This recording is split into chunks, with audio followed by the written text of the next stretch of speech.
Ultra Coffee. Performe o seu melhor nos treinos, estudos e trabalho. Ciclovia do Rio Pinheiros, a ciclovia que revoluciona o jeito de pedalar em São Paulo. Saiba mais na descrição desse podcast. Não é todo dia que entrevistamos um ex-campeão mundial, dono de 6 monumentos, tricampeão da Volta de Flandres, tricampeão da Paris-Roubaix. Um ciclista com uma marca, uma identidade. O belga Johan Museeuw é o Leão de Flandres. E só pelo apelido você já consegue imaginar o tamanho da moral para um belga sintetizar algo que é uma legenda do ciclismo, a paixão pelas clássicas de pavê. O valente campeão já pendurou as sapatilhas em 2004 e hoje é um relações públicas do esporte, uma pessoa que se reencontrou ao dividir suas experiências com outros apaixonados pelo ciclismo, os amadores. Museeuw fala sobre isso e sobre como ele enxerga o ciclismo profissional atual em um papo muito descontraído. Ele fala do filho Stefano, que é amigo do Nicolas Sessler, e relembra o encontro com os brasileiros num training camp da Quick Step, onde entre eles estava o Álvaro Pacheco. Ele não foge das perguntas sobre Wout van Aert e Remco Evenepoel, um verdadeiro presente de Natal que a Gregário Cycling recebeu e compartilha agora com você. E veja bem, quando eu digo que não é todo dia que temos esse tipo de honra, é literal. A vez anterior que ele deu uma entrevista para um brasileiro tem exatos 15 anos. Foi durante o Tour do Qatar de 2006, para o jornalista Alexandre Agabit, na época, editor da revista VO2. Nem a prova nem a revista existem mais, porém, as lembranças desse dia também foram revividas nesse podcast e eu tenho certeza que você vai viajar aqui conosco. E é recebendo o ícone Johan Museeuw que o episódio Leão de Flandres começa agora.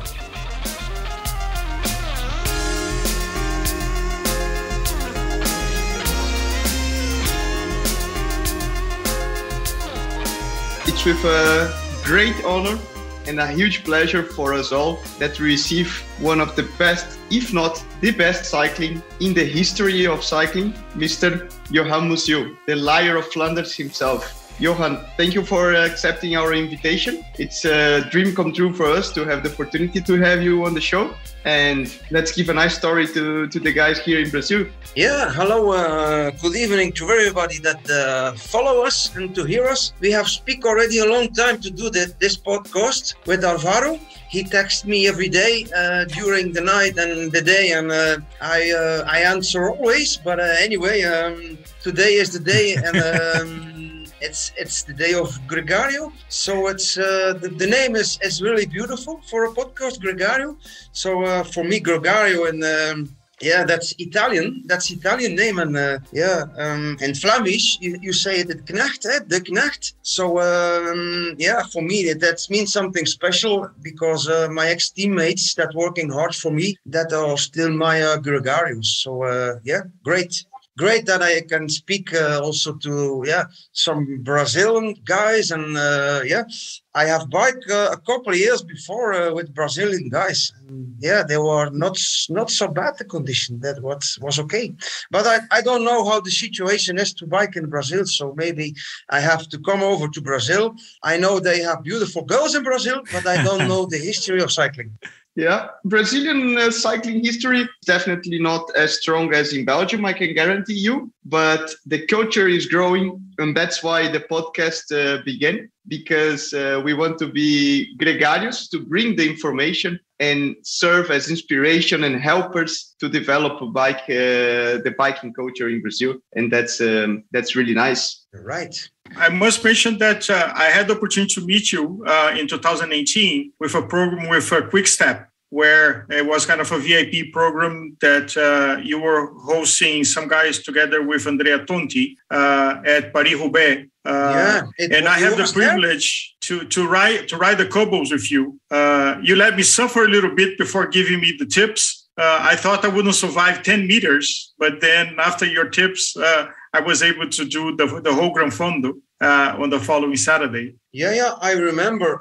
It was Quick Step the Koning Cycling Experience was the name, and that was the day. That was on Friday, I think, that we did Renaissance of Roubaix with clients and customers and clients, and also you. I don't remember you because maybe you have longer hair then.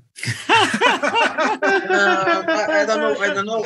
A helmet. Johan, we are trying to get a sponsorship from Alpecin shampoo or some sort of company, but somehow they don't seem to like our podcast. I don't understand why. I remember it was the day before I was eating already in Kortrijk, a nice restaurant, and the day after we were going to Roubaix with.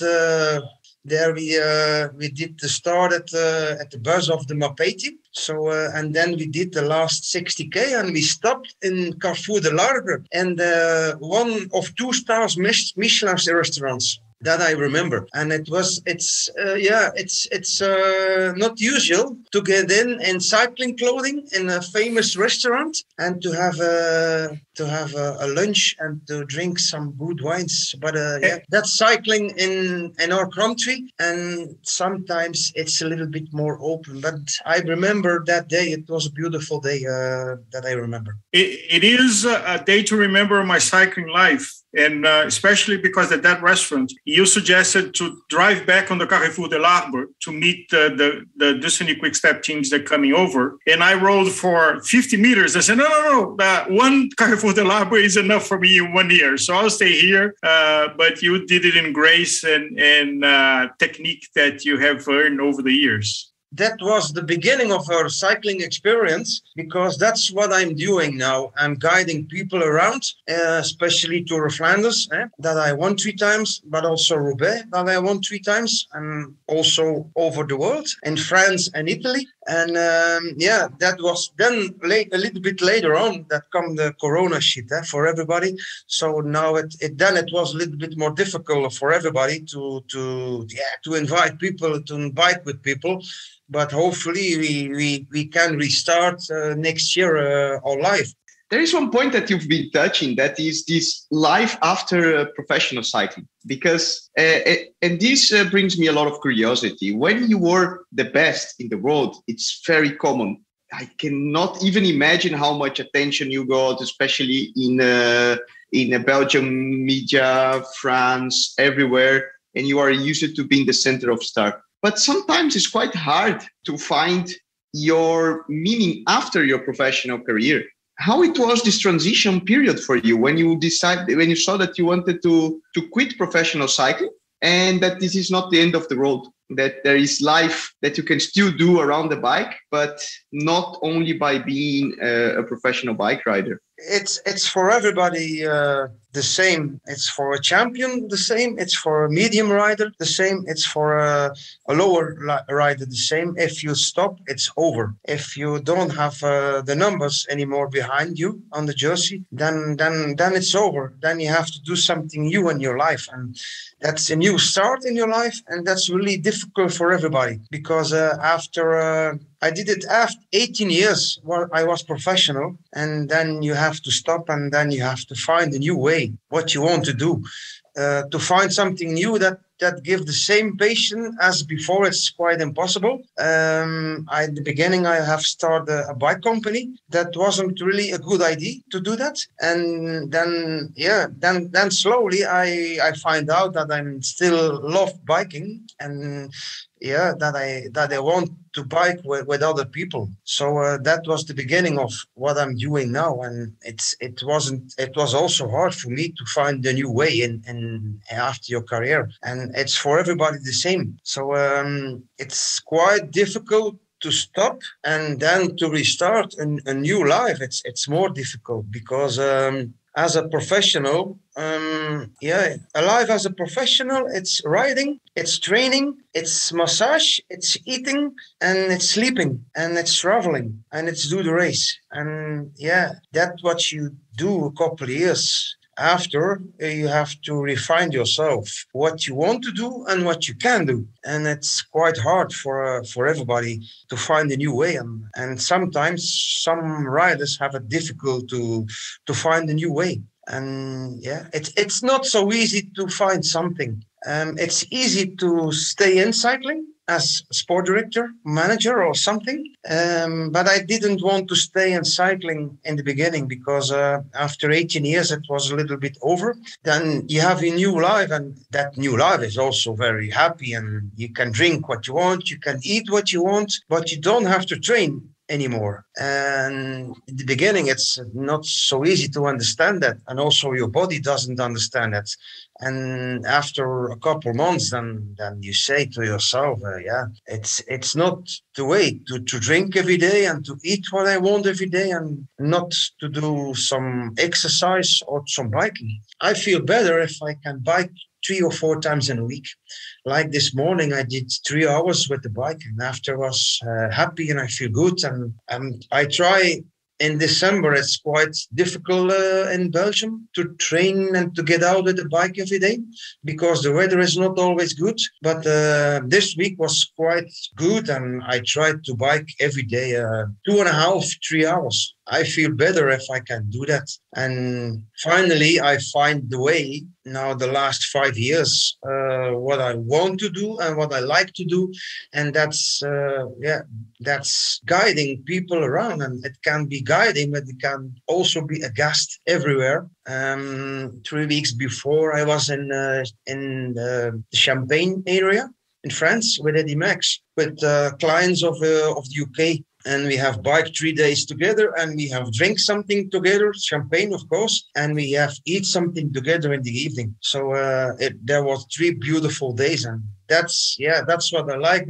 That's what I want to do. And I know it's like entertainment, because you have to be there a whole day for them. It starts in the morning at breakfast, then you're starting on the bike, and after the shower, it's starting again at the bar. And your day will close if you get in bed, and the day after it's starting again. So it's a little bit like entertainment, but that's what I want to do and what I like to do. Finally, I have found a new way after that I stopped. So and I am invited with some companies because I have my own company, Massive Cycling Experience, but I am also get out with other companies. I'm more a freelance ex-rider. By the way, how it is I will ask as a father to see Stefano racing, and you know all the things from inside the peloton. You know how it works, you know how to win the races, how to lose them, the right things to do, the right things not to do. But when it comes to your son, how is to see him racing and riding in the peloton as well and trying to follow your footsteps? Yeah, it's as a rider, you'll do it by yourself. And what you do, you know exactly what you want to do or what you can do. And if you take risks, you know how you have to take the risk. And now, as a father of Stefano, I'm always afraid of the crashes and the risk of cycling. And if I'm in a race, and if I have the race radio, and the race radio say, "Oh, shoot the peloton, we crash in the peloton," then you hope you don't hear his number. So I'm a little bit more nervous than I was a rider. So, but I see the passion for cycling, what he wants to do, what he likes to do, and that gives me so good feeling. And I'm happy that he wants to get a rider and that he wants to be a rider. But I know it's not so easy to have the name Museeuw. So, anyway, it's open doors and it's closed doors. So, but he do it very good. I have 2 sons. I have one older son, Gianni. He is working quite hard and he has a career. And the other one, Stefano, is professional cycling. So, they do it quite good. So, I'm looking already forward for the next year in cycling. Johan, along with all the wins and the major dent in history you did in cycling, you have remarkable recoveries. When you have your motorcycle accident and when you have your knee accident in 98, it's admiring, especially nowadays when you see other athletes, just happened like with Chris Froome, that you had your leg, the risk of your leg being amputated after the 98 accident, but you recover from it and you came to win again. What kind of force, what kind of energy you have with you on those moments that all could be lost, but you recover and you came back on top? First of all, I have to say, in life, you need always a little bit of luck. If somebody say it's not possible anymore, or you get in an airplane and the airplane crash, then you have bad luck. It's the same in a crash and with cycling. And I remember the crash that I did with Fabio Casartelli in the Tour de France. Fabio Casartelli was dead and I was alive. So Fabio was immediately dead, and I end the race and I end the Tour de France that year, and that was quite hard to understand for me, because in the same crash, somebody is dead and somebody is alive. So that's what you need to it. We call it the wet of Murphy. I don't know if you understand. Murphy's Law. Yeah, Lady Murphy in Portuguese. Yeah.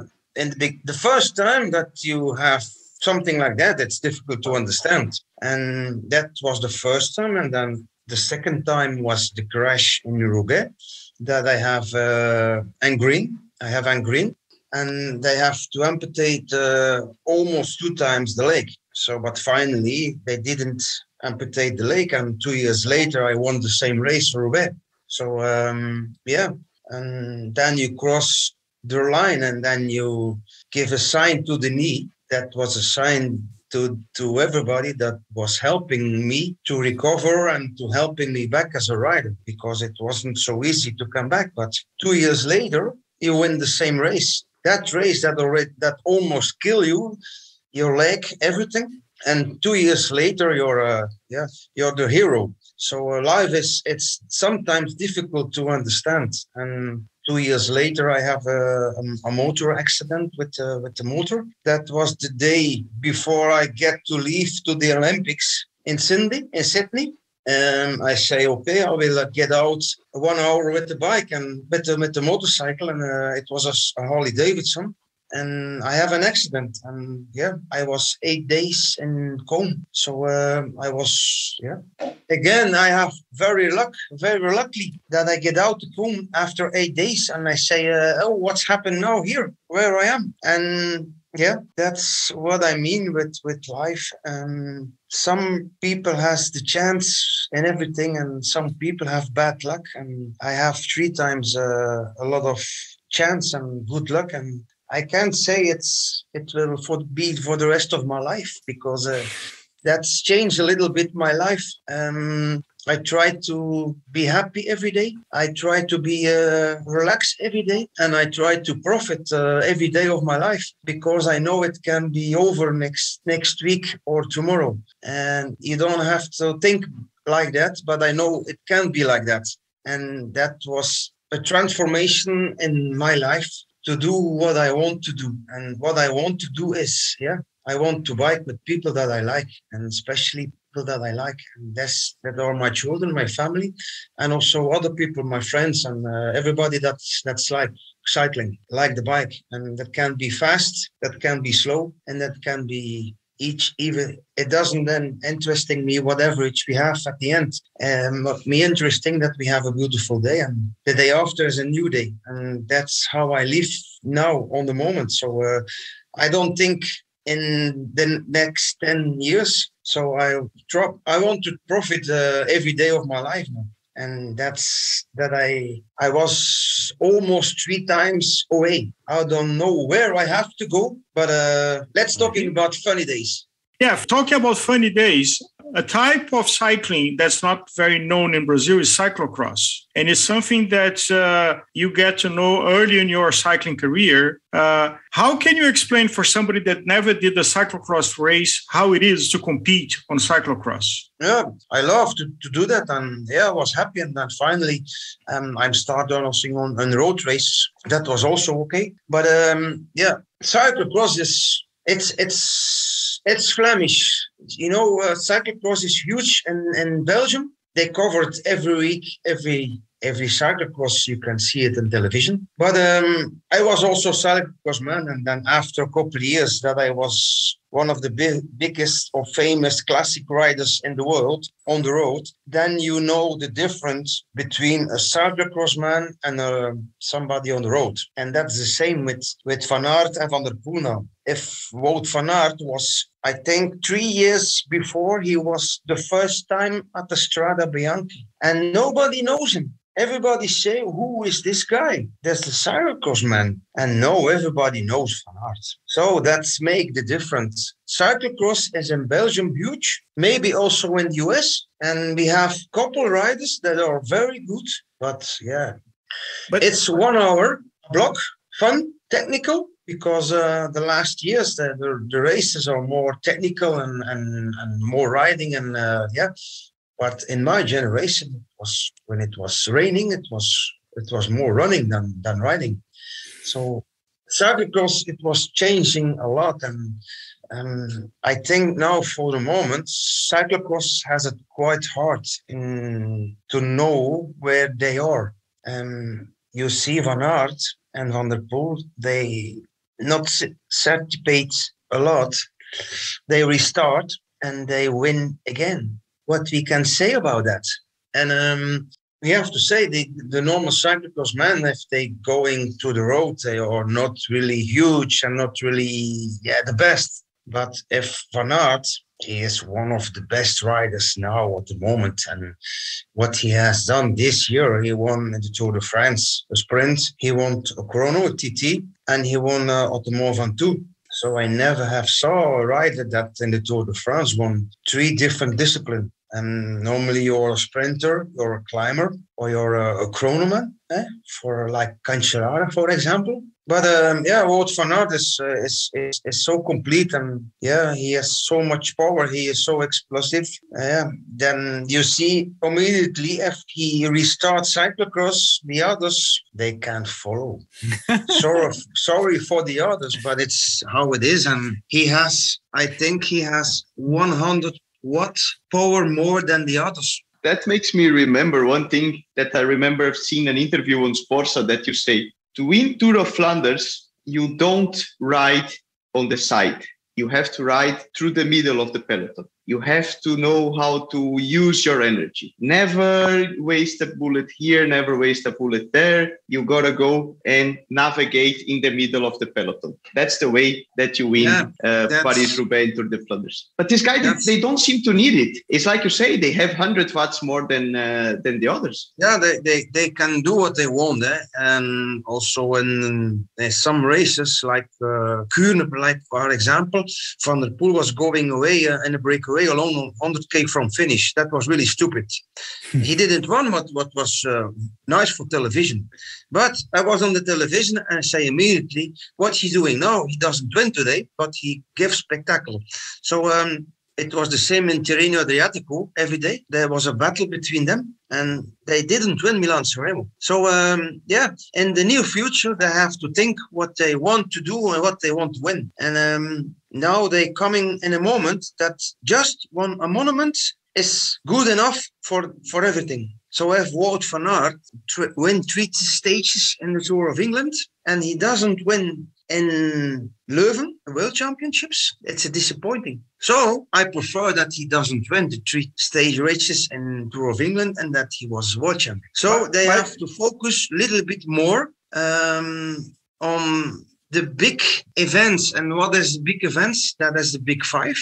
It's starting with Sanremo and it's at Lombardia. And then you have the Tour de France and World Champions. So, what it's for Van der Poel or Van Aert if they win 2 times a stage in Tirreno Adriatico or Paris-Nice? Nothing. It's nothing can beat with Milan-San Remo. So they have to win Milan-San Remo and not before. And now they're coming in a moment that they understand that they have to make choices, getting a little bit shorter your career. So what they want what I think what they have to do is just win monuments and not small races. That's over. Don't win small races anymore. Just focus on the big races, the big events, and that's it. Because they have to suffer a lot. Training, altitude trainings, a lot of training. So yeah.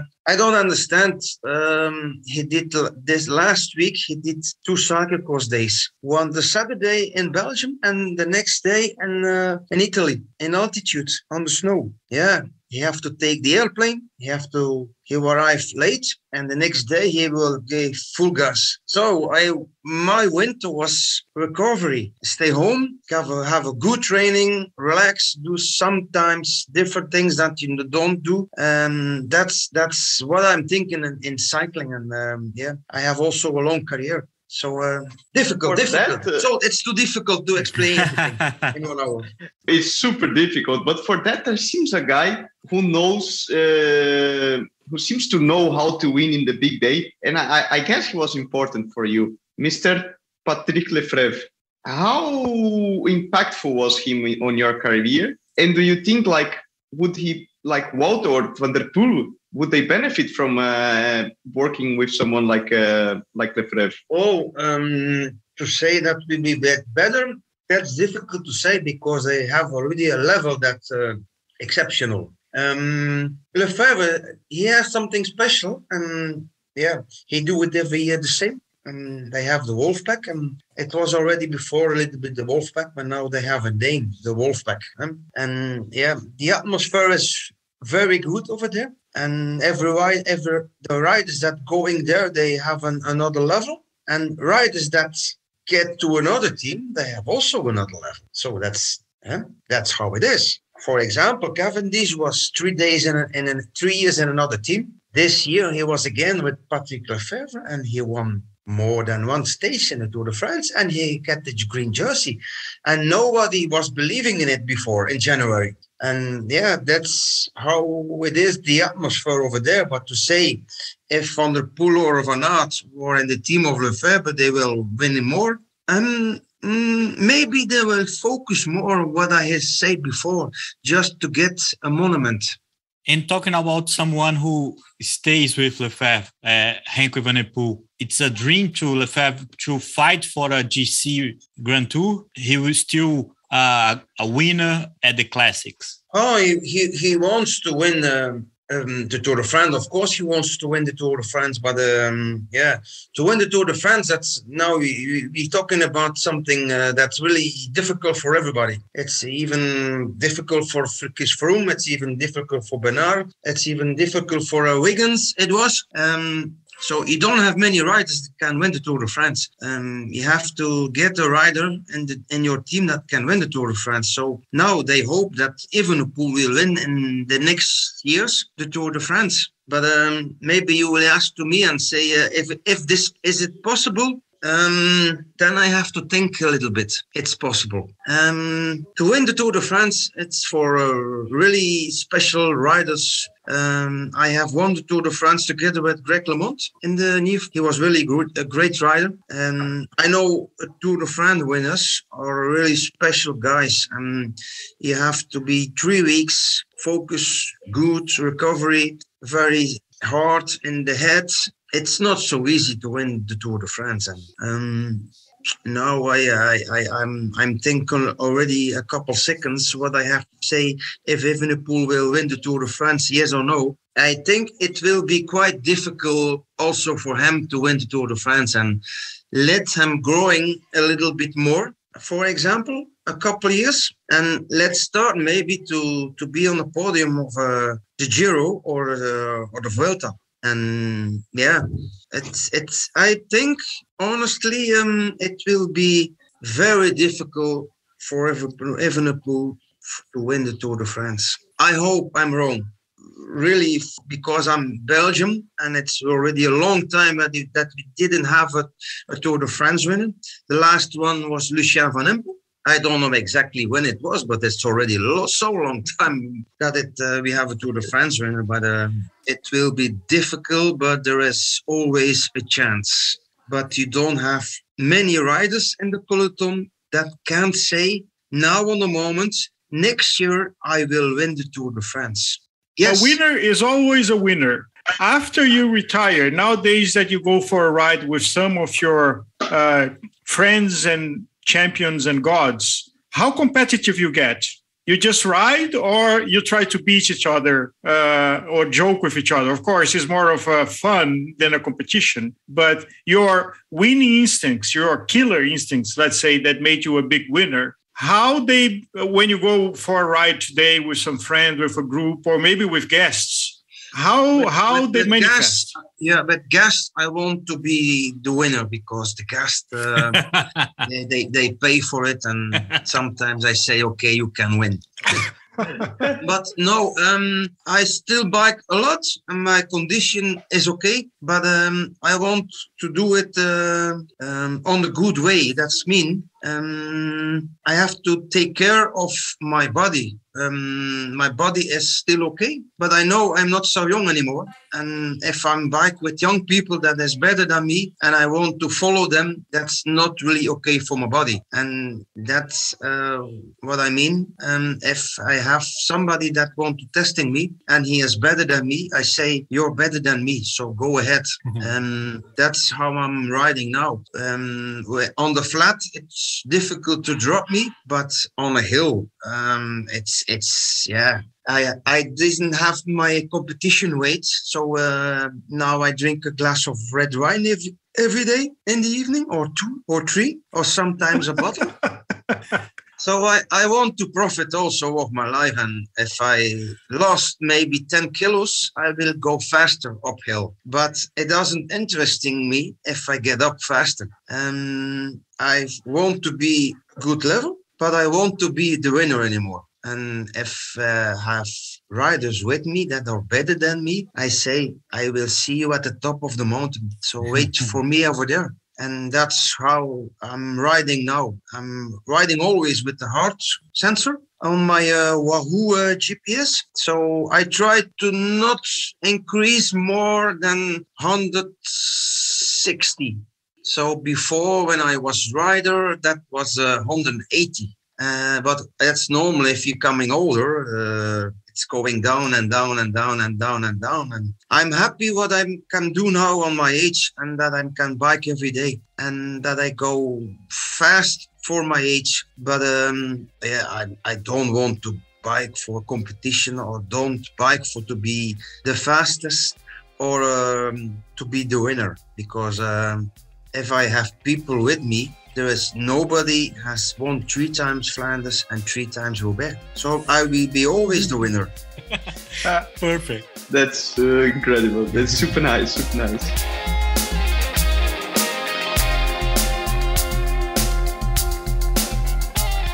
Conheça os produtos Gregário, itens de qualidade com a nossa identidade. Experimente o Café Roubaix, feito com grãos especiais para quem é apaixonado por um cafezinho antes ou depois das pedaladas.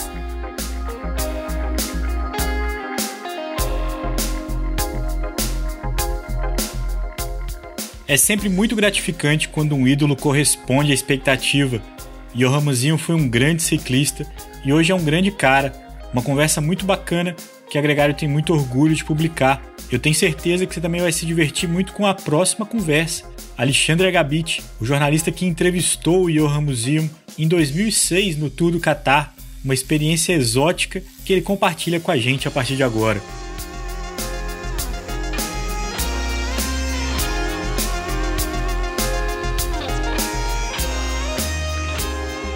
Na entrevista especial com o Johan Museeuw, a gente traz um convidado ainda tão especial quanto ele, uma figura que eu tenho muita alegria de ter aqui no programa, o nosso último programa inédito do ano. Trouxe o cara que abriu as portas do ciclismo para mim, Alexandre Agabit. Muito bem-vindo ao Gregário Cycling, Alexandre. Ô, Leandro, muito obrigado. É uma honra estar aqui com vocês, né? E, enfim, compartilhar esse momento aqui com vocês, participar, né, do Gregário, que eu acompanho, tudo, né? Então, para mim é uma grande honra estar aqui E estou à disposição de vocês para o que vocês quiserem saber, o que eu puder contribuir, né, aí para esse espaço tão bacana que vocês criaram e que se consolidou, né, no panorama, infelizmente ainda muito pobre, né, do ciclismo brasileiro, mas vocês fazem um trabalho magnífico, né, eu, enfim, conheço e admiro muito, então para mim é um enorme prazer estar aqui com vocês. Obrigado, H. Tem uma grande participação sua nisso, a gente já citou você várias vezes, só para lembrar da última, no L'Etape Rio, a gente citou a sua participação no L'Etape do Centenário, que foi em Paris e tudo mais. Para quem não conhece a nossa história, eu formei em jornalismo em 2005 e vim trabalhar na revista VO2, que era uma revista de bicicleta que já não existe mais, assim como a Pro Cycling, que acabou de anunciar também que vai parar de ser impressa. É um final inevitável para o impresso, e naquela ocasião você é o editor do ciclismo, né? E me convidou, me selecionou ali entre vários currículos que você tinha na mão, me dando essa oportunidade, não só de ter um primeiro emprego, mas de ter uma entrada no ciclismo que de fato mudou minha vida, e é também a nossa conexão com o Álvaro, que era leitor, contribuidor de experiências, e agora é comigo um sócio nesse podcast. Falando nisso, e falando dessa experiência na VO2, H, a gente entra no tema do programa, porque a gente vai falar do Johan Museum, a gente entrevistou ele para o Gregário agora, e entre as muitas coisas que ele falou, a gente lembrou da entrevista que a VO2 fez com ele em 2006, essa entrevista que você fez, e que foi uma coisa inusitada, porque foi lá no Catar, então nem a VO2 nem a volta do Catar existem mais, mas as memórias estão aí, e é uma parte disso que a gente relembra hoje. A primeira pergunta é simples: o que era a VO2 em 2006 e como é que ela foi parar lá no Catar numa prova de bicicleta, Gabit? Pois é, a VO2 foi criada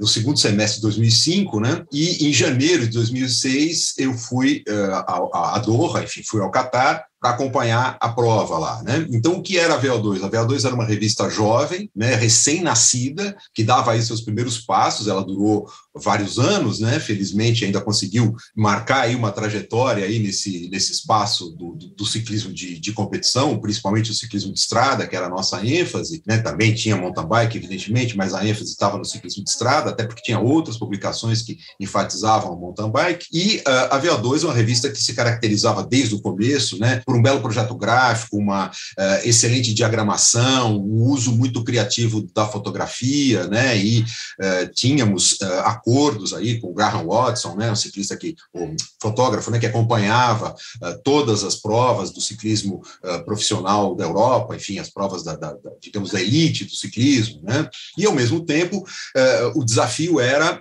manter um texto à altura da qualidade do projeto gráfico e também das imagens, né, que a gente tinha exclusividade aqui no Brasil para usar essas imagens belíssimas, né? E essa foi um pouco a minha tarefa, né, de dar um padrão de qualidade, né, e a questão do texto, né, eu acho que eu consegui. Eu me cerquei de bons profissionais, todos mais jovens, bem mais jovens do que eu, e com muita garra e com muita vontade, início de carreira, querendo aprender. Você é um exemplo, mas você não é o único, temos outras pessoas também, né, a Ana Paula, toda a galera ali de estagiários, né, o Felipe Mendes, o Christian Benes, né, e outros, né, que passaram pela revista, o Bruno Romano, enfim, que deram muito gás e que conseguiram captar responder, né, a esse desafio. A gente tinha poucos recursos, né, para fazer a revista, e como que nós fomos parar no Catar, enfim, a VO2 foi parar no Catar. A direção da empresa tinha contatos ali com o Tour de France, né, com a organização do Tour de France, etc. E o Tour, a organização do Tour de France, que é a mesma empresa, né, a Amaury, que edita o jornal L'Equipe, que organiza o Tour e outras provas, organizava também, na ocasião, o Tour do Catar. Então, eles convidaram, olha, mandem alguém, né, para ir para o Catar e tal, a gente facilita ali toda a logística e tal. Então, lá fui eu, em janeiro de 2006, para esse Tour do Catar. E lá foi muito interessante, porque apesar de ser uma prova sem nenhuma transcendência no calendário esportivo, né? Mas ela foi muito importante. Por quê? Porque a maior parte é mais ou menos como um campeonato paulista, né?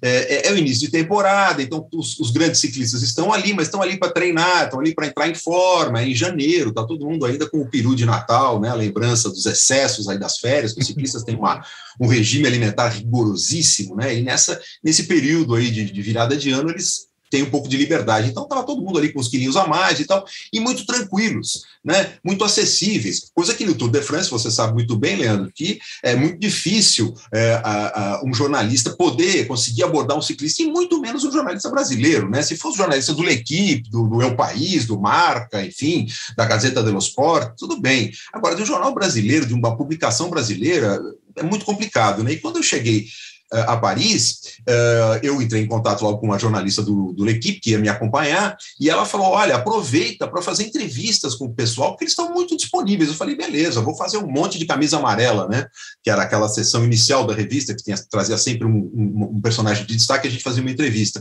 E foi isso que aconteceu, eu voltei com 5, 6 camisas amarelas na mala. Né? Entre eles, o museu, mas também Ed Merckx, Stuart O'Grady. Exatamente. E uma conversa com o Murilo Fischer, né, porque na época era o auge do Murilo Fischer, né? Ele tinha feito um final de temporada 2005 que ele ganhou o ranking europeu, que ganhou uma sequência de provas quase que inacreditável, o 5º lugar no Mundial, e estava lá também com o status de uma grande promessa, né, do ciclismo, né? Exatamente, eu tive esse contato com o Murilo, que eu já tinha tido um contato telefônico algumas vezes, tinha feito entrevista com ele, mas ali eu acompanhei e, inclusive, pude ficar um pouco nos bastidores da equipe dele. Eu lembro que eu fiz uma matéria sobre massagem, né? Depois da massagem pós-prova, né? Toda aquela questão da recuperação muscular e tudo, e eu perguntei se poderia, ele falou, claro, é um prazer, não, no fim da etapa de amanhã, vai lá no meu quarto a tal hora, o massagista vai estar lá, e era um italiano, né? Um italiano todo bonitão, assim, uma espécie de Cipollini da massagem, né? O massagista, e ele explicou tudo, tirei fotos, ele explicou cada manobra que ele fazia, para que servia, etc e tal. A gente fez uma matéria aí interessante, né? E o Murilo foi muito gentil aí de se prestar ali de modelo, né? Para essa, de cobaia, digamos, né? Para essa matéria, outra matéria também que eu trouxe lá do Catar. Tentando lembrar um pouco do ambiente, assim, como é que era o ambiente por lá, de hotel e de pós-prova e tudo mais? O que você lembra do Johan Museum nesse contexto, assim? Como é que foi o clima para abordá-lo e para trocar uma ideia com ele? Na época ele era relativamente recém-aposentado, né? Tinha aposentado em 2004, era comecinho de 2006, era o 2º ano dele sem ser ciclista profissional, né? Exatamente. Pois é, foi muito interessante porque esse ambiente de respirar ciclismo já começou dentro do avião, né? Porque o avião saiu de Paris e ali estavam jornalistas franceses, né? Tinha também alguns ciclistas que viajaram, algumas equipes viajaram no mesmo avião, então já senti, né, a facilidade para conversar, para trocar uma ideia, né? Todo mundo muito curioso. Quando eu falava que era do Brasil, imagina, tinha jornalistas, enfim, dos países europeus, dos principais países europeus que cobriam ciclismo, e acho que tinha um ou outro australiano e eu, né, que era uma figura totalmente exótica ali naquele meio, né? Um brasileiro ali era uma coisa muito, muito estranha. Então, isso já criou uma simpatia geral ali da maior parte, colegas, não de todos, eu vou chegar lá, e me facilitou muito, né, a abordagem dos ciclistas e tudo mais. Como era o ambiente? Pois é, a gente ficou num hotel, toda a imprensa ficou num hotel e os ciclistas ficaram em outro hotel. Que tinha uma certa distância entre esses dois prédios, né? O que dificultou um pouco o trabalho. Mas, enfim, logo eu peguei o jeito, né? Porque para falar com os ciclistas tinha que estar no hotel dos ciclistas, em geral. Agora, onde eu estava o Ed Merckx, estava o museu, estavam outros ciclistas que trabalham de alguma forma, que tinha o Jean-Marie Leblanc, que era o diretor do Tour na época, aliás, fiz uma camisa amarela também, acabo de lembrar, né? Então, naquele hotel facilitou muito, e eu fiquei logo de cara, eu acho que já no 2º dia pela manhã, eu comecei a trocar uma ideia com 2 jornalistas da TV belga, da televisão belga de expressão francesa, né? Porque também tem os flamands, né? Os flamengos, como o próprio museu, né? Uhum. E um deles, inclusive, era um cara relativamente conhecido, um jornalista esportivo com uma excelente bagagem lá, e ele foi os dois foram de uma generosidade extrema, né? E aí, justamente, né? No primeiro e segundo dia, eu vi o Ed Merckx ali no lobby, eu comentei, caramba, o Ed Merckx, será que dá para entrevistá-lo, né? E eles falaram, olha, ele é extremamente acessível, não chame ele de Monsieur Merckx, né? Senhor Merckx, chame ele de Edi, todo mundo chama ele de Edi, e eu percebia Edi para cá, Edi para lá, e ele muito solícito e tudo. Ele falou, olha, eu não vou nem te apresentar, conversa com ele, marca que ele vai ser super legal. Se você tiver um problema, você vem e fala comigo, que eu pessoalmente vou lá e resolvo. Tá bom. Guardei a informação e no dia seguinte, eu lembro, foi logo nos primeiros dias de manhã, vou descer para tomar o café da manhã, o elevador para no meu andar, só estava eu, entro no elevador é enorme, estava o Ed Max, só o Ed Max e eu. Eu falei, é agora, vou aproveitar.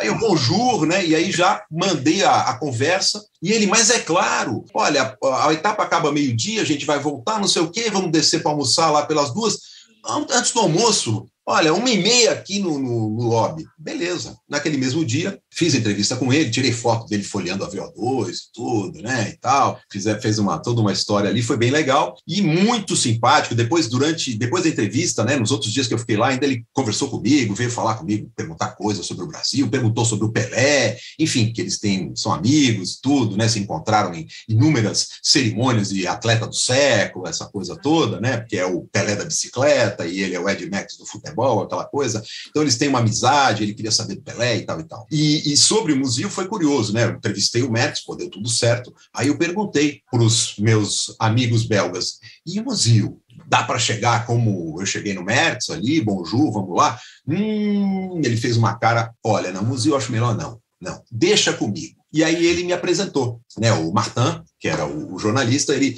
pegou o museu ali em algum dia, e o museu, tudo bem, meio secão, assim, topou, não, tudo bem, eu falo com você e tal.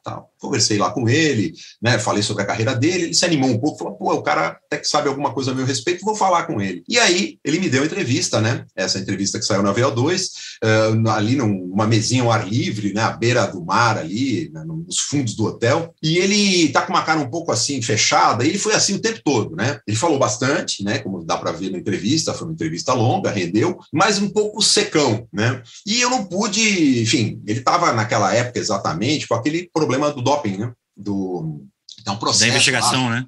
Sobre o doping, exatamente. Estava investigação e tal, e eu falei, bom, eu vou ter que perguntar, né? Infelizmente, faz parte, né? E ele respondeu ali que alegou inocência e que não ia falar mais porque a questão estava em processo, em julgamento, tal, que ele não queria se pronunciar mais. A gente sabe, né? 1 ano depois ele foi condenado e ele mesmo depois acabou confessando numa entrevista, né, que ele mentiu e que ele queria ter um fim de carreira, né, mais bacana, então ele fez uso de substâncias proibidas e tal, né, enfim, mas foi uma entrevista que, curiosamente, rendeu, embora, claro, não sem a simpatia, não com a simpatia, né, e a empatia, né, com o Ed Merckx, que foi muito simpático, muito solícito, né, um cara muito agradável, né, mas valeu também, foi uma experiência muito bacana. E é curioso você falar isso, o HB, porque a gente consegue entender exatamente o que esse momento interferiu no humor dele, porque a gente conversou com ele agora num astral completamente diferente, assim, ele está completamente relaxado, está curtindo a vida dele de um ex-ciclista que se relaciona ainda com o mercado, com os clientes, que conduz pedais, né? Ele é um embaixador do esporte, assim, ele é um cara que as pessoas querem pedalar com ele e tudo mais, e ele foi muito descontraído com a gente, e eu acho que ele devia ter isso realmente bem pesado nas costas dele nessa época.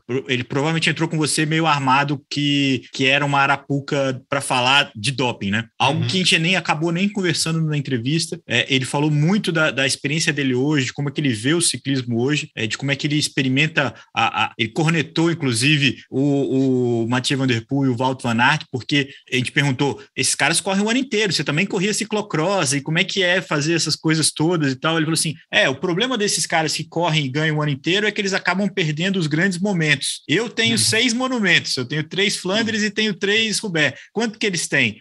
Aí a gente ficou assim meio... Ele tem muita vaidade em relação aos feitos dele e com justiça, claro, né? Vamos combinar que são feitos enormes. Histórias marcantes. Eu me lembro muito bem, eu acompanhei a carreira dele, né, nos anos 90, né, que é o auge dele, né? Foi o período justamente que eu morei em Paris, eu morei 8 anos lá, de 92 a 2001, e eu assistia absolutamente todas as provas que passavam na televisão francesa. E quando, por acaso, eu não podia ver alguma prova por alguma razão, eu deixava gravando, né, um VHS, e eu voltava e eu assistia assistia imediatamente, não queria ligar a televisão para ver o resumo, nada disso, né? Eu me lembro do Mundial de 95, que o Indurain ganhou na Colômbia. Eu cheguei em casa, um amigo meu brasileiro, que também gosta muito de ciclismo, me ligou, ele falou, você gravou? Eu falei, gravei. Ele falou, então assiste, eu não vou te falar nada, tchau. Desligou o telefone e eu fiquei lá 3 horas assistindo, né? Aquela prova que foi sensacional até hoje, lembrada e tudo, né? Que o Olano ganha com o pneu furado, enfim, tinha o Pantani, com uma chuva, etc, etc. Mas o museu estava naquele momento que eu entrevistei, em Doha, ele estava também começando como relações públicas, né? Da Quick Step, né? Algo que ele não estava muito familiarizado também, né? Uma função nova, era um momento novo para ele. E ele, eu até via ele pelos corredores e conversando, e eu sentia ele um pouco tenso. Ele não ficou tenso só comigo, ele estava um pouco, não estava muito à vontade, né? Isso deu para perceber. Mas, claro, o tempo passou, ele reconheceu o erro dele, etc. E agora, claro, ele já está muito mais à vontade com tudo isso. E é um ciclista extremamente popular, né? Pelas vitórias que ele teve. Os belgas gostam muito das clássicas, né? São as corridas preferidas deles, em termos de audiência. Né, o público que vai para a rua nesses dias lá é fantástico, na quantidade enorme de gente. Então, ele é um ciclista extremamente popular pelas vitórias que ele teve, pelos ataques, né, vitórias sempre conquistadas na base da força, na base da surpresa, né, algo que, sem dúvida, dá uma dramaticidade. E, claro, o acidente dele na Paris-Roubaix, depois ele vence a prova, depois em 2000, mostrando a perna, me lembro, eu vi isso na televisão na época, né, lá, e algo que, claro, teve uma enorme repercussão. No dia seguinte foi capa do L'Equipe, de todos os jornais esportivos da Europa, né, foto enorme, com ele a perna esquerda para fora e tal. Então, é um ciclista que desfrutava, na época, de muita popularidade, e, claro, continua desfrutando, né, como os grandes nomes. Ele é um dos grandes ciclistas aí da década de 90, sem dúvida, e está no panteão dos maiores ciclistas belgas, aí, ao lado do Merckx, né, do Martens, de outras grandes figuras da história mesmo, né, do ciclismo belga, não só da época em que ele esteve ativo. Ele correu. Agora, uma pessoa que está na sua matéria e que tangencia de forma importante o Museum é o Patrick Lefevre, que inclusive na sua matéria está que ele se aposentadoria em breve e está ele firme e forte apostando no Renko. Qual é a tua leitura de... Ele talvez seja um dos managers mais longevos de equipes profissionais e também com um histórico de vitórias consistentes, de pódios impressionantes. Qual é a tua visão de qual é a mágica dele? O que faz ele diferente dos outros managers? Ele é um cara que tem uma experiência muito grande, né, para começar. Bom, isso não diferencia de outros diretores, né? Ele foi ciclista e ele virou manager, né? Mas eu acho que ele conhece profundamente os ciclistas que ele tem na mão. Eu acho que ele tem uma maneira de conversar, de chegar junto do cara e de estabelecer com clareza o papel de cada um dentro da equipe e de saber motivar todo mundo, né? Porque às vezes as equipes têm conformações, às vezes não tão óbvias em relação aos objetivos que a equipe tem na temporada. Ou às vezes a equipe tem ambições muito grandes em provas muito diferentes. Não, nós queremos ganhar o Tour, queremos ganhar as clássicas, queremos ganhar as provas de uma semana, e muitas vezes isso é muito difícil, né? Porque você tem formações, é difícil você ter uma equipe que tenha atletas excelentes para toda essa variedade enorme de provas que exigem habilidades e capacidades diferentes, né? Então ele sabia escolher muito bem os ciclistas que ele queria e ele definia muito bem os objetivos que ele queria. Ele tinha muita liberdade para trabalhar, coisa que às vezes outros diretores, até de grandes equipes, não têm. Tem pressão de patrocinador, não, a gente tem que ganhar a prova aqui no nosso país, porque isso é importante para o patrocinador e tal e tal.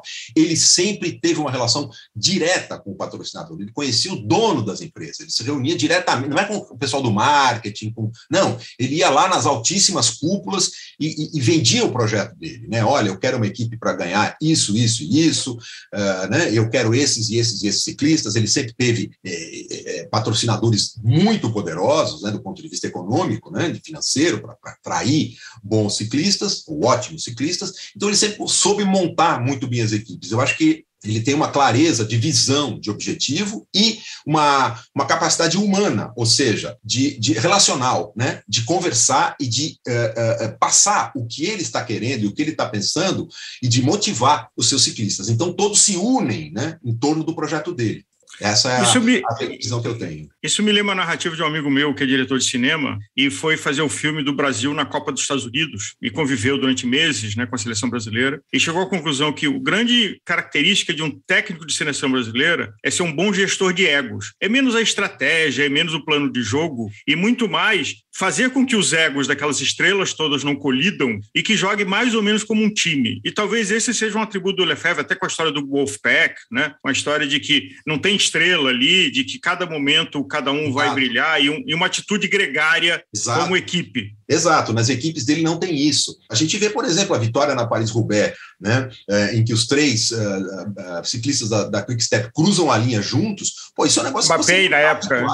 Você não... Mapei, exato, perdão, Mapei. Isso você não via, né, você não vê, nem na época, nem hoje, isso é muito raro acontecer, né, essa dominação. Isso você vê na Fórmula 1, né? Agora, no ciclismo é raríssimo, e isso aconteceu. Você vê, os outros dois ali, o Taff e o Bortolami, que estão juntos, todos cruzaram a linha com o Zil sorrindo, né? Não tinha ali, não, eu vou ganhar, né?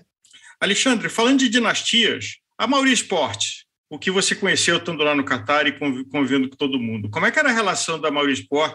Na época o gestor era o Prudhomme? Não, quem era da época? Era a transição, né, do Jean-Marie Leblanc. O Prudhomme. O Prudhomme já estava lá. Ele estava sendo preparado para assumir, acho que ele assumiria no Tour, não sei se naquele ano ou um ano depois, mas ele estava ali, eu me lembro dele ali no Qatar, sim. O que você observou como jornalista dessa relação? Olha, ali era subserviência, acho que é um pouco pesado, mas todo mundo, principalmente ali no Qatar, em que não havia nenhum tipo de pressão, né, era uma coisa muito tranquila, muito relaxada, era um ambiente de camaradagem, né? O Leblanc estava ali sorrindo, tranquilo, ele até deu uma entrevista para mim, né? A gente sentou durante uns 40 minutos, fiz lá um camisa amarela, atendeu até um jornalista brasileiro, né? Enfim, então ele estava muito tranquilo, e os jornalistas ali também num clima de absoluta camaradagem, de absoluta descontração, né? Certamente no Tour isso é um pouco mais tenso, né? Porque ele ali, claro, tem os grandes interesses, né, esportivos, tanto do Grupo Amaury, como também, evidentemente, das equipes, né? Mas ali no Qatar era algo que não dava para sentir qualquer tipo de problema no ar, né? Era tudo muito tranquilo, todo mundo conversando com ele, fazendo brincadeiras, dando risada, né? Eu tive a sorte de uma das etapas, eu acompanhei num carro com um contemporâneo, né, do Jean-Marie Leblanc, que correu com o Jean-Marie Leblanc quando ele foi ciclista, né, e depois virou membro ali da organização das provas, né, então um cara que tem uma visão do ciclismo de dentro, do pelotão e tal, e eu fiz uma etapa no carro com ele dirigindo, e conversamos durante horas e horas ali, né, e o que dava para sentir é isso, que estava tudo muito, muito tranquilo. Ele falou, não, no Tour é outro esquema, é outro clima. E, efetivamente, quando estive no Tour, anos mais tarde, em 2010, você sente que ele não aparece tanto, né? É mais difícil você até vê-lo, né, por ali, porque é muito mais gente, ele está sempre, tem sempre digamos, um cordão de isolamento em torno dele, né? Porque o cara está ali trabalhando, lidando com pressões das equipes, ali sim acontecem coisas, né? O clima é mais tenso, evidentemente, tem muito mais coisa em jogo. Agora, no Qatar era, como eu falei, era uma espécie de campeonato paulista, era uma pré-temporada. No contexto das duas situações, um país que era uma monarquia de uma casta e uma organização como a Mauri Sport, você vê muito mais como um maestro do que como uma casta numa estrutura monárquica? Como tinha o país Qatar? Não, a Amaury é uma empresa. Eles querem fazer o trabalho deles, eles querem ganhar dinheiro. Então, eles não estão nem aí se é uma ditadura, se deixa de ser. É mais ou menos como a FIFA, né? O Qatar é sede da Copa do Mundo e hoje se sabe, né? O Qatar subornou, pagou milhões aí a delegados e ao pessoal que vota, né, para escolher, né? A FIFA, inclusive, né? O Blatter, enfim, esse pessoal todo está muito, enfim, escândalos e tudo. Se expôs demais, né? Exatamente. Ali, veja, o emir do Qatar era cliente deles, ele encomendou uma prova e eles organizaram uma prova, né? Mas eu não via ele ali cercado de cataris. Os cataris entregaram na mão dele e pronto, é como se fosse em outro país, eles não se implicavam, né? não tinha nenhum notável ali da sociedade catarí ali participando. O público do Catar ignorava completamente. Muita gente, inclusive, não estava nem sabendo. Eu consegui perceber isso, às vezes, em alguma etapa. Chegava lá num povoado no meio do deserto e tinha gente que não sabia o que era aquilo, o que estava acontecendo, não tinha sido avisado, né? Então, nem a imprensa deles estava cobrindo muito. Eu fui a um jogo de futebol, tinha muito mais gente num jogo de futebol noturno, lá em Doha, num estádio no meio do nada, do que nas provas, né? Então, era um capricho, né? Era um capricho do Emir. Não, eu quero mostrar para o mundo que nós também organizamos. É aquele esforço, né, de melhorar a imagem deles. A Copa do Mundo está inserida nesse esforço, claro. Começou lá com o Tour do Catar, que era algo muito simples, muito, né? E depois passou pela Fórmula 1, né? O nível de investimento aumentou muito, agora a Copa do Mundo, mas o esforço é o mesmo, né? Mostrar para o mundo que eles são um país civilizado, que eles são modernos e tal e tal. O que a gente vê também aí nos Emirados, né? Todos esses pequenos países aí do Golfo, né? E é importante bem posicionar isso, né? Porque hoje 2 das principais equipes são do mesmo propósito. A Bahrein Victorious e a UAE Emirates, elas têm a mesma motivação, que é a vaidade de um emir, de um líder árabe que banca. E tem até uma corneta, porque o AE Tour é uma prova que acontece no começo do ano com mesmas ideias, só que com um pouquinho mais sofisticação do que foi o Tour do Catar. Tem uma disputa, tem subida, tem algumas coisas um pouco mais curiosas. Eu particularmente acho legal, porque assim como você viveu lá, é uma época que não tem outra coisa para ver, então você vê e é divertido, e normalmente nessa prova tem algum indício do que vai rolar durante o ano. Você vê que há um refinamento desse modelo, né? Começou lá com o Tour do Catar, uma coisa que era não sabia muito bem por que se fazia, e logo isso se inseriu num projeto maior, né? E isso foi incluindo outros esportes. Agora no ciclismo eles têm equipes também, tem o PSG, né? Que é um fundo ali do Catar, que é o proprietário do PSG, então eles estão também no futebol, quer dizer, um esporte de elite, né? Fórmula 1, ciclismo, futebol, né? Eles estão investindo pesado. E é claro, o esforço de melhorar a imagem deles, né, de passar uma imagem mais civilizada, né, mais europeia, não sei, ocidental pelo menos, né, para o resto. Ou às vezes não tem onde gastar o dinheiro também, né? Também, e aí quer brincar de alguma coisa. Isso é fato.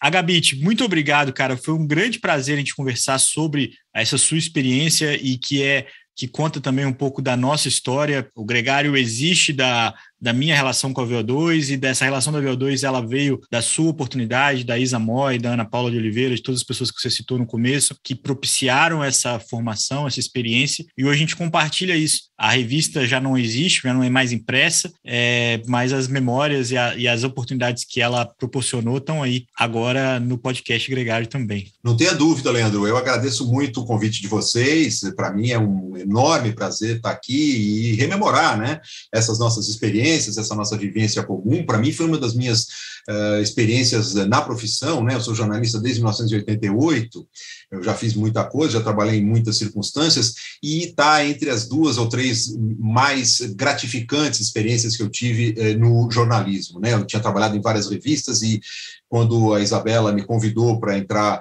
para fazer parte da equipe da VO2, eu fiquei muito feliz, porque, primeiro, era o ciclismo, uma coisa que eu sempre acompanhei, que eu sempre gostei, e a primeira impressão que eu tive do ciclismo profissional foi um dia que meu pai me levou na largada na 9 de julho, na Avenida Paulista. Eu devia ter uns 12 anos, 10, 11 anos, por aí, e eu fiquei impressionado com o tamanho dos ciclistas. Eu era baixinho, pequeno, e via aqueles caras enormes em cima de uma bicicleta toda magrinha. E o que é isso? Eu fiquei louco, porque eu fiquei ali circulando entre os ciclistas antes da largada e conversando, e eu lembro das caramanholas de alumínio no guidão com um canudinho para cima, e eu falando, pô, pai, eu quero uma dessa na minha bicicleta. Meu pai, é difícil de encontrar, e tal, tentando ali. E a partir de então o ciclismo foi uma coisa que eu sempre gostei muito. Então participar de uma revista de ciclismo para mim foi uma coisa, um desafio, uma coisa belíssima na minha trajetória profissional. E também outra coisa que me atraiu muito foi fazer uma revista desde o início, né? Então ajudar a nascer, a parir uma revista, né? A conceber uma revista. Isso foi também uma coisa inédita na minha vida profissional naquele momento, e algo que me atraiu muito. e, evidentemente, formar uma equipe, né? Porque não existiam jornalistas que soubessem de ciclismo e tal. E eu, claro, pelos meus anos todos na França, acompanhando, pedalando, assistindo, comprando livros, jornais, assinando revistas, enfim, me embrenhei naquele mundo, né? E eu era a oportunidade de transmitir esses conhecimentos, essa minha modesta experiência para outras pessoas que estavam com vontade de aprender. Então, foi muito bacana, né? Algo que eu guardo com muito carinho, eu não vou esquecer nunca mais, né? Desses poucos anos, né? Eu tive à frente da revista 1 ano e meio, mais ou menos, depois eu colaborei durante muitos e muitos anos, praticamente até o final, mas toda essa experiência VO2 para mim tem um lugar de destaque assim no meu cantinho sentimental da profissão, né? Algo que eu não vou esquecer e me trouxe muitos amigos, né? Entre eles você, e algo que eu tenho muito orgulho e muito prazer, né? Em cultivar essas lembranças, essa memória, e você me deu a oportunidade de fazer isso aqui hoje. Então, é mais uma enorme satisfação eu poder ter estado aqui com vocês conversando.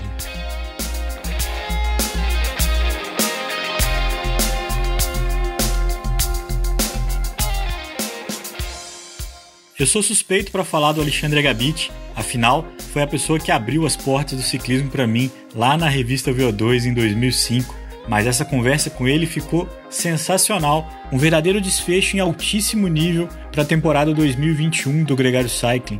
O próximo podcast nesse formato consagrado, que você já conhece tão bem, vai ser publicado no dia 7 de janeiro, mas até lá tem muita coisa legal, coisa inédita que a gente vai compartilhar com vocês aqui no seu player de podcast favorito. Então, se você ainda não segue a gente no Spotify, não segue a gente no Apple Podcast, faça isso já. E, se possível, avalie o nosso podcast para que mais pessoas possam ouvir.